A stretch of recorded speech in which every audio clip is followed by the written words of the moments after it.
ఇక్కడ పిండ ప్రదానం చేసే ప్రదేశం ఇది. బ్రహ్మ కపాలం అంటారు. ఎక్కడెక్కడ వాళ్ళందరూ వచ్చి ఇక్కడే పితృదేవతలకి పిండ ప్రదానాలు తర్పణాలు అన్నీ విడుస్తుంటారు. దీన్నే బ్రహ్మ కపాలం అంటారు. చూశారుగా, అంతా ఇక్కడ చేస్తూ ఉంటారు.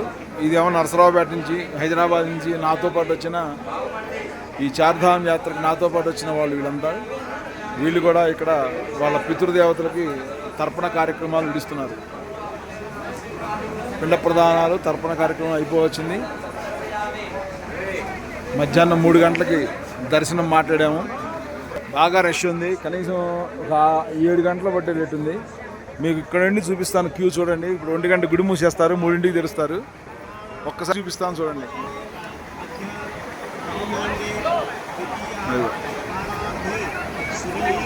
ఆ లైన్ అంతా క్యూనే అంటే అర్థం చేసుకోండి. అక్కడి నుంచి ఇంకా దగ్గర ఇదిగోండి, ఇంకా దగ్గర ఇదంతా క్యూయే.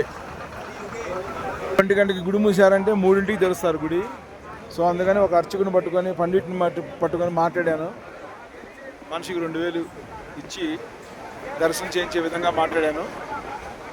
3ంటికి రమ్మన్నాడు. సరే, వీళ్ళ పిండ ప్రదానం అయిపోగానే వెళ్ళి ప్రాసనం చేసేసి పొద్దునుంచి ఎవరైనా తినలేదుగా తిని 2:30 కల్లా ఇక్కడికి వస్తే 3:30 కల్లా దర్శనం అయిపోతుంది. వెంటనే మళ్ళీ బయలుదేరుతాం.